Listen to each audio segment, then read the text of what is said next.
There comes a time in life when you have to face the person you've been and decide if that version of yourself is worthy of the life you want to live. For too long, many of us carry the weight of a weaker version of ourselves, a version full of excuses, fear, doubt, and hesitation. That version whispers, take it easy, when you know you need to push harder. It says, maybe tomorrow, when you know today is all you have. That version isn't helping you, it's holding you back. If you're going to rise to the level of the dreams you have, that weaker version of you has to go. That version that hits snooze, instead of seizing the day, that version that gives up when things get tough has no place in your future. You've got to kill that version. Not gently, not gradually. You've got to destroy it completely and rebuild yourself into the person you were meant to be. The first step toward transforming your life is to identify the weak version of yourself. This is the version of you that hesitates when opportunities arise, that doubts its own capabilities, and that clings to excuses instead of seeking solutions.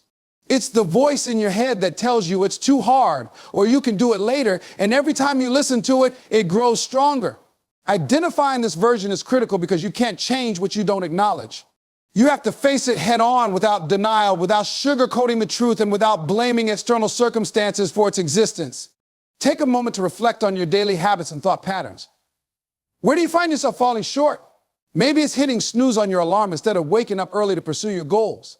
Maybe it's procrastinating on tasks you know are essential. Perhaps it's avoiding challenges because you fear failure or constantly looking for distractions to escape from responsibilities. These are all traits of the weaker version of yourself. They're subtle, often disguised as comfort or self-preservation, but they're really just barriers between you and the person you're meant to be. One of the reasons this weaker version persists is that it thrives on your insecurities and fears. It tells you that you're not smart enough, strong enough, or capable enough to succeed. It convinces you that staying in your comfort zone is safer than taking risks. But the truth is, this version of you is not who you really are. It's a product of years of conditioning, doubt, and unchallenged beliefs. To identify it, you need to develop self-awareness. Pay attention to the stories you tell yourself in the moments when you choose the easy path over the right path. Self-reflection is a powerful tool in this process. Take an honest look at your life, your achievements, your failures, and the areas where you've fallen short. Ask yourself tough questions. Where have I been holding back? What fears are keeping me from moving forward? What excuses do I keep repeating to myself? Write these things down if you need to. Seeing them on paper can make them more tangible and harder to ignore. Once you identify these patterns, you'll start to notice how much power this weaker version of yourself has been holding over you. Another way to uncover this weaker version is to observe your reactions to adversity. How do you respond when things get tough? Do you give up easily or do you push through? Do you blame others or external circumstances, or do you take responsibility for your actions? Your response to challenges is often a direct reflection of whether your weaker or stronger self is in control. The weaker version avoids discomfort and seeks shortcuts, while the stronger version leans into challenges and uses them as opportunities to grow. Pay close attention to these moments. They reveal a lot about where you need to focus your energy. The weaker version of yourself also shows up in how you spend your time. Are you investing your time in things that bring you closer to your goals, or are you wasting it on distractions and meaningless activities? Time is one of your most valuable resources, and the weaker version loves to squander it.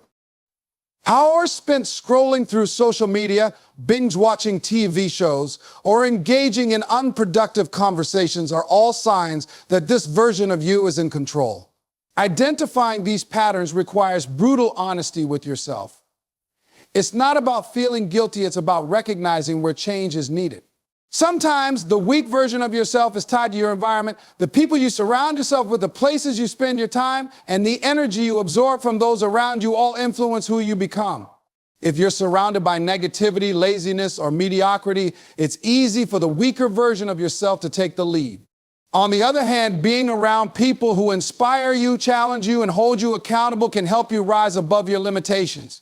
So look closely at your environment and ask yourself if it's feeding your stronger self or enabling your weaker self. One of the hardest things about identifying the weaker version of yourself is admitting that you've allowed it to control you for so long.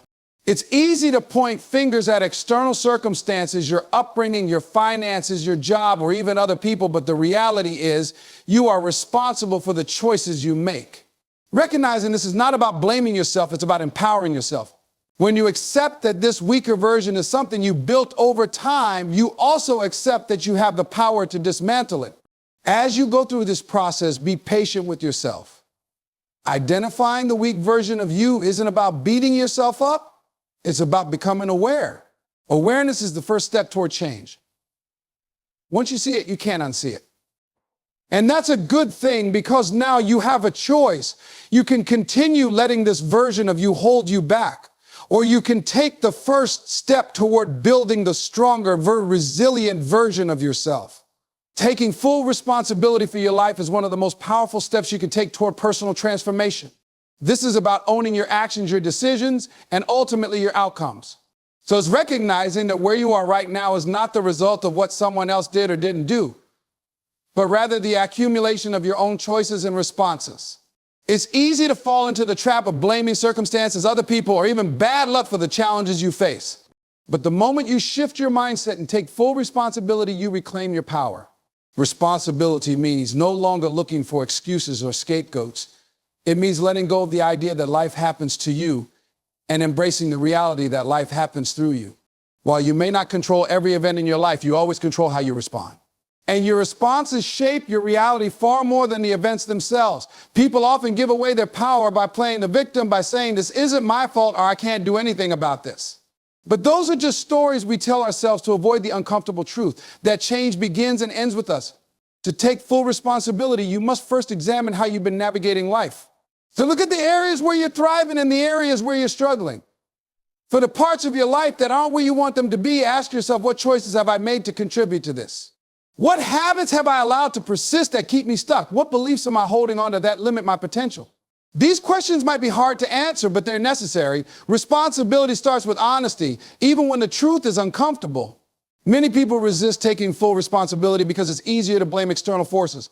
It's easier to say, I'm stuck in this job because the economy is bad, than to admit I haven't taken the time to build the skills or network I need to move forward.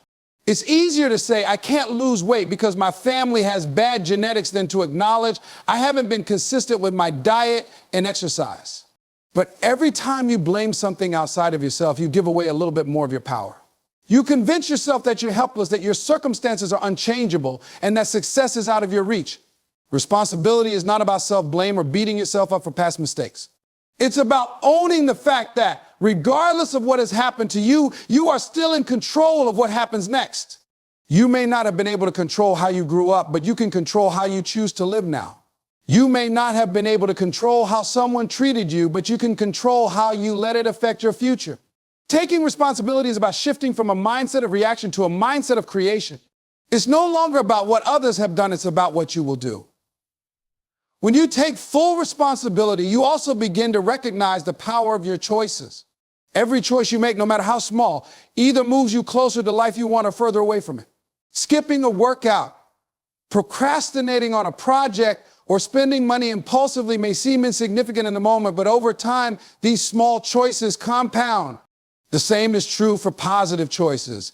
Taking a few minutes to plan your day, choosing to focus on gratitude instead of complaining, or committing to one productive habit each day will also compound over time and lead to massive changes. Another critical aspect of responsibility is learning to separate what you can control from what you can't. Many people waste energy trying to change things that are beyond their control, like other people's opinions or decisions, instead of focusing on what they can control, their own attitudes, actions, and effort. When you take responsibility, you stop trying to fix what's outside of your control and start mastering what's within it. This shift frees up your energy and allows you to make real progress. Taking responsibility also means becoming solution-oriented. Instead of dwelling on problems or setbacks, you start looking for ways to overcome them. When you face an obstacle, you ask yourself, what can I do to improve this situation? This mindset shift transforms challenges into opportunities for growth. You stop seeing failure as the end and start seeing it as feedback, a chance to learn, adjust, and try again. One of the most liberating aspects of taking responsibility is realizing that you are not stuck. No matter how long you've been in a particular situation, you have the power to change it. It may not happen overnight, and it may not be easy, but the first step is acknowledging that you're in control. You don't have to wait for someone else to save you or for the perfect moment to arrive. You have everything you need right now to take the next step. This isn't a one-time decision, it's a mindset you must carry with you every day. Taking responsibility is not always comfortable, and it requires consistent effort. But with it comes freedom, because you no longer feel like a victim of your circumstances. Instead, you see yourself as the author of your life, capable of creating a story worth living. Committing to change without negotiation is one of the most critical steps on the path to personal transformation. When you decide to transform your life, that decision must be firm and unwavering. It cannot be open to compromise or debate with the weaker parts of yourself. Far too often, people make a decision to change but leave themselves an escape route. They tell themselves, I'll start tomorrow, I'll only do this for a little while, or if it gets too hard, I can quit. These are forms of negotiation with your old habits, and they keep you trapped in the cycle of mediocrity. When you commit to change without negotiation, you are making a powerful declaration to yourself. You are saying, this is the path I'm taking, no matter what.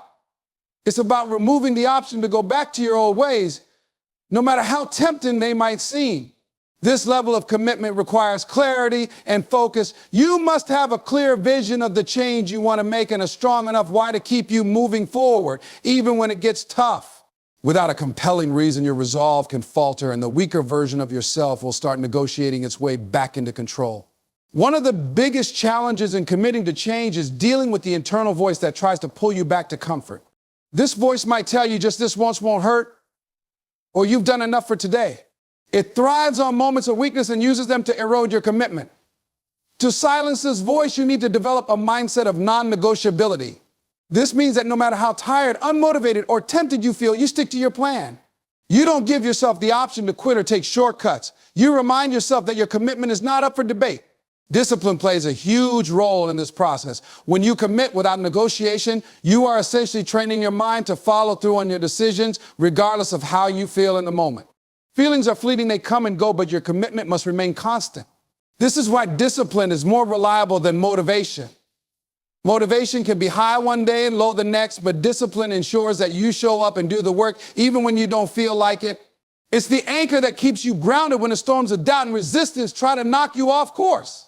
To commit without negotiation, you also need to eliminate excuses. Excuses are the tools of the weaker version of yourself, and they will always find a way to justify inaction if you let them. I'm too tired, I don't have time, I'm not ready yet. These are all excuses that keep you stuck. The truth is, there will never be a perfect time to start, and conditions will never be ideal. You have to start where you are with what you have and make the best of it. When you stop negotiating with excuses, you take away their power and replace them with action. Another important aspect of this commitment is learning to embrace discomfort. Change is never easy, and it often requires you to step outside of your comfort zone. The weaker version of yourself will try to avoid discomfort at all costs, but the stronger version understands that discomfort is a necessary part of growth. When you commit without negotiation, you accept that the journey will be challenging. You stop resisting the discomfort and start seeing it as a sign that you're on the right track. Each time you push through a difficult moment, you strengthen your resolve and move closer to becoming the person you want to be. Accountability can also help you stick to your commitment. When you tell yourself, I'm doing this no matter what, it's powerful, but sharing that commitment with someone else adds an extra layer of accountability. This could be a mentor, a friend, or even a public declaration. When you know someone else is aware of your commitment, it becomes harder to backtrack or make excuses. However, accountability only works if you are honest and transparent. You can't allow yourself to hide behind lies or half-truths to protect your ego. Real accountability requires vulnerability and a willingness to own up to your actions. One of the most transformative aspects of committing without negotiation is that it changes how you see yourself. Every time you follow through on your commitment, you build self-trust and confidence. You prove to yourself that you are capable of doing hard things and sticking to your word. Over time, this creates a new identity. You stop seeing yourself as someone who struggles to change and start seeing yourself as someone who takes charge of their life. This shift in identity is powerful because it influences every decision you make moving forward. Committing to change without negotiation is about drawing the line in the sand. It's about deciding once and for all that you're done with the old version of yourself and fully stepping into the person you're meant to be. So it's not easy, and it's not always comfortable, but it's necessary if you want to break free from the patterns that have been holding you back. The moment you stop negotiating with your weaker self, you take the first real step toward lasting transformation. Building self-discipline is the cornerstone of transforming your life and becoming the best version of yourself. Discipline is the ability to do what needs to be done even when you don't feel like doing it. It's the practice of consistently choosing your goals and values over temporary comfort or convenience. While motivation might spark the initial desire to change, discipline is what keeps you moving forward when the excitement fades and the challenges arise. Without it, progress becomes inconsistent and goals remain dreams. Self-discipline begins with small, intentional actions. It's not about making massive, overwhelming changes all at once, but rather focusing on small, consistent habits that align with your goals.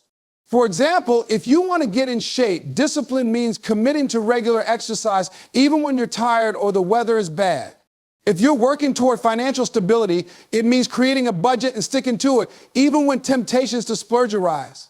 These small actions may seem insignificant at first, but over time they compound into significant results. One of the biggest barriers to self-discipline is the tendency to give in to immediate gratification. The weaker version of yourself will always look for shortcuts, distractions, or excuses to avoid hard work. It wants comfort now, even if it means sacrificing long-term success. Discipline, on the other hand, requires delaying gratification. It means saying no to what feels good in the moment so you can say yes to something greater later. This might mean skipping a night of binge watching TV to work on your personal goals, or resisting the urge to buy something you don't need so you can save for something meaningful. Each time you choose discipline over instant gratification, you strengthen your resolve and build momentum. A critical aspect of building self-discipline is developing a strong sense of purpose. Discipline becomes much easier when you have a clear understanding of why you're doing what you're doing. Your why serves as your anchor during moments of doubt or difficulty. It reminds you of what's at stake and keeps you focused on the bigger picture. For example, if your goal is to start your own business, your why might be the freedom to control your time, provide for your family, or make a meaningful impact. When you're tempted to skip a task or give up, reconnecting with your purpose can reignite your determination. Another important factor in building self-discipline is creating a structure that supports your goals. Discipline isn't just about willpower, it's also about setting yourself up for success. This means creating an environment that minimizes distractions and temptations while maximizing focus and productivity. For example, if you're trying to eat healthier, remove junk food from your home and stock up on nutritious options. If you want to be more productive, establish a dedicated workspace and set specific hours for focused work. By designing your environment to align with your goals, you make it easier to stay disciplined. Self-discipline also involves developing routines and habits. Routines provide structure and consistency, making it easier to stay on track even when life gets hectic. For instance, starting your day with a morning routine that includes exercise, journaling, or planning can set a positive tone for the rest of the day. Similarly, having an evening routine that involves reflection and preparation for the next day can help you stay organized and focused. The more you stick to your routines, the more automatic they become, reducing the need for constant decision-making and willpower. A common misconception about discipline is that it means pushing yourself to the limit every day. In reality, discipline also involves knowing when to rest and recharge. Burnout can undermine your efforts and make it harder to stay consistent in the long run. Building self-discipline requires balancing hard work with self-care. This means recognizing when you need a break, prioritizing sleep, and taking care of your physical and mental health. Rest isn't a sign of weakness, it's a necessary part of maintaining the energy and focus needed for sustained effort. Another key aspect of self-discipline is learning to manage setbacks and failures. No matter how disciplined you are, there will be times when you slip up or fall short of your goals. What matters most is how you respond to these moments. Instead of beating yourself up or giving up, use setbacks as opportunities to learn and grow. Reflect on what went wrong. Identify what you can do differently next time, and get back on track as quickly as possible. Well, discipline isn't about being perfect, it's about being persistent. Accountability can also play a significant role in building self-discipline. Sharing your goals with a trusted friend, mentor, or coach can provide an added layer of motivation and support. When someone else is aware of your commitments, you're more likely to follow through because you don't want to let them or yourself down. Accountability partners can also provide encouragement, constructive feedback, and a fresh perspective when you're facing challenges. Finally, building self-discipline requires patience and self-compassion. Change doesn't happen overnight, and discipline takes time to develop. There will be moments when you feel frustrated or discouraged, but it's important to remind yourself that progress is a journey, not a destination. Celebrate small wins along the way and acknowledge the effort you're putting in. Each step forward, no matter how small, is proof that you're becoming a stronger, more disciplined version of yourself. Surrounding yourself with supportive and uplifting people is a fundamental step toward personal transformation and growth. The people in your life have a profound impact on your mindset, behavior, and overall trajectory. They can either inspire you to reach for your highest potential or hold you back by reinforcing negativity and limiting beliefs. It's often said that you are the average of the 5 people you spend the most time with, and this is true because the energy, attitudes, and habits of those around you inevitably influence your own. When you're striving to become a stronger, better version of yourself, the presence of supportive individuals can make all the difference. These are the people who believe in your potential, encourage your goals, and hold you accountable. They celebrate your victories, no matter how small, and offer constructive feedback when you need to improve. Being surrounded by such individuals creates an environment where growth feels not only possible, but inevitable. They help you maintain focus and remind you of your purpose when challenges arise. Supportive people also inspire you by setting an example. When you surround yourself with individuals who are disciplined, ambitious, and committed to their own goals, their habits and mindset naturally rub off on you. For instance, spending time with someone who is dedicated to fitness can motivate you to adopt healthier habits, even if you weren't initially inclined to do so. Similarly, being around entrepreneurs or high achievers can spark new ideas, boost your confidence, and encourage you to take calculated risks. The influence of positive role models is a powerful force for change because it shows you what's possible and pushes you to raise your standards. On the other hand, toxic or negative relationships can be incredibly damaging to your growth. These are the people who doubt your abilities, dismiss your goals, or try to discourage you from making progress. They might be overly critical, constantly complain, or project their fears and insecurities onto you. While their behavior might not always be intentional, the impact is the same. They drain your energy, lower your confidence, and make it harder for you to stay motivated. If you're serious about transforming your life, you need to distance yourself from these types of relationships, even if it's difficult. Letting go of toxic influences is not an act of cruelty, it's an act of self-preservation. Finding and cultivating supportive relationships often requires intentional effort. Start by seeking out people who share your values and aspirations. This might involve joining communities, clubs, or groups centered around your interests or goals. For example, if you're passionate about personal development, consider attending workshops, seminars, or networking events where like-minded individuals gather. If fitness is your focus, join a gym or participate in group fitness classes where you can meet others who prioritize health and wellness. Surrounding yourself with people who share your enthusiasm creates a sense of camaraderie and mutual encouragement. Another way to attract supportive people into your life is by being supportive yourself. Positivity and encouragement are contagious, and when you uplift others, you create an environment where they want to do the same for you. Show genuine interest in the goals and challenges of those around you and offer your help whenever possible. By fostering a culture of mutual support, you not only strengthen your relationships, but also create a network of individuals who are invested in each other. Sometimes building a supportive network requires seeking out mentors or coaches who can guide you on your journey.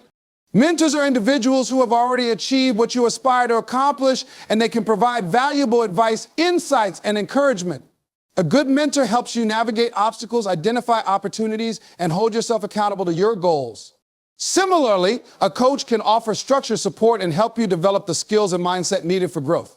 While mentors and coaches may not always be part of your immediate circle, their influence can be transformative.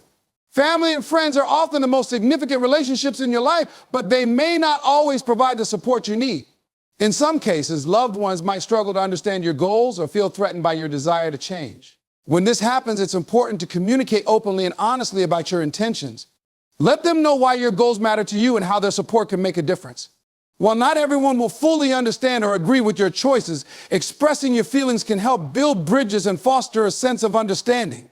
In addition to finding supportive people, it's also important to protect your energy by setting boundaries. Boundaries ensure that negative influences don't derail your progress or drain your motivation.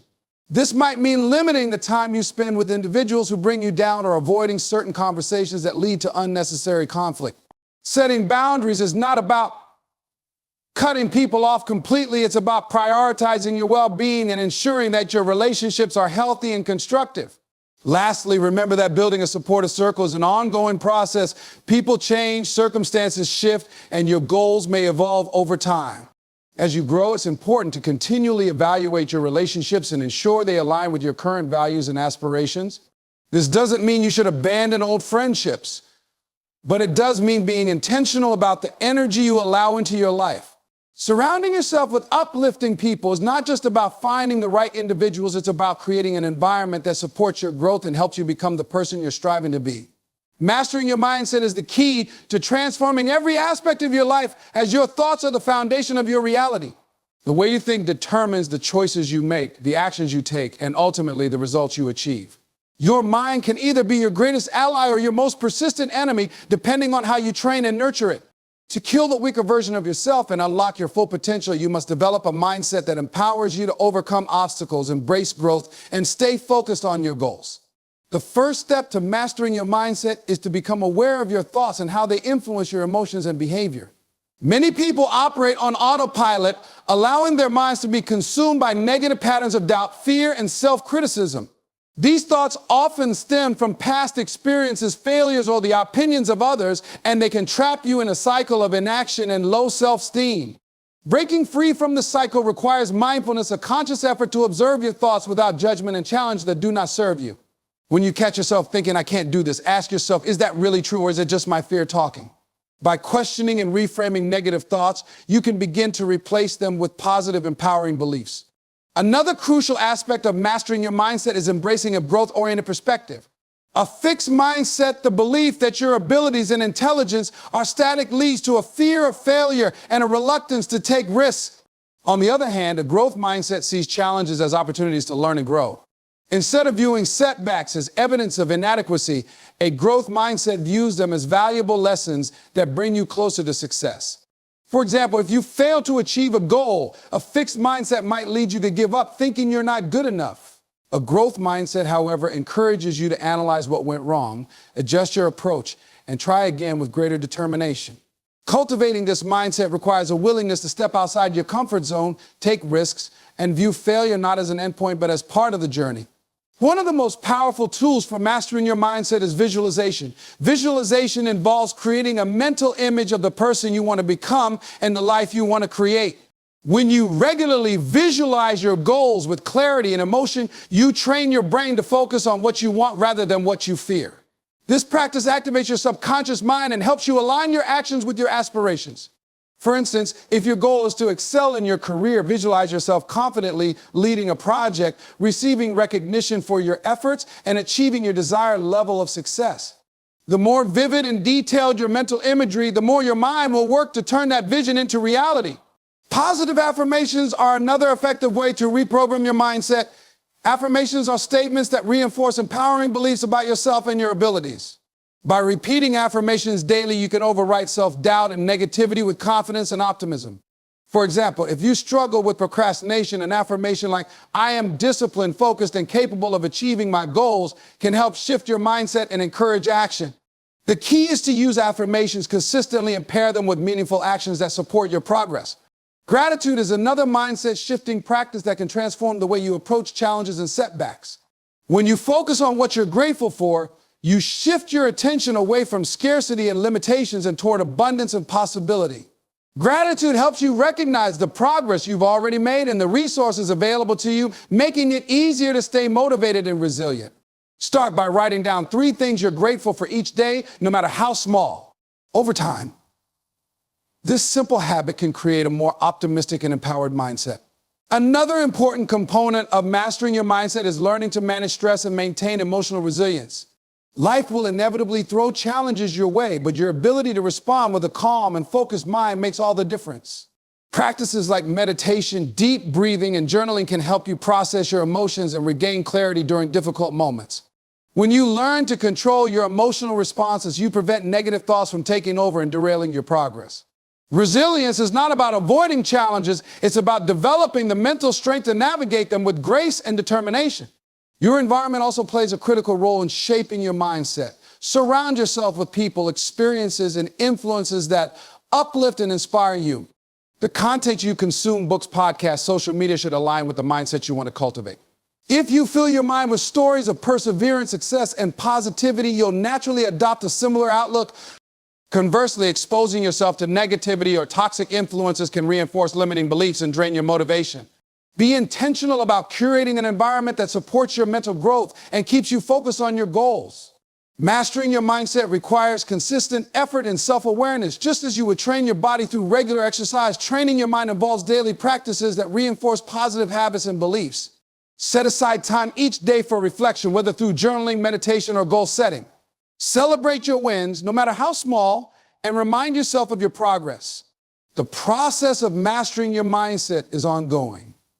But with commitment and persistence, you can transform your thoughts, your actions, and your life. Mastering your mindset is the foundation for lasting change. By shifting your thoughts, embracing growth, and fostering positivity, you empower yourself to overcome challenges and reach your full potential.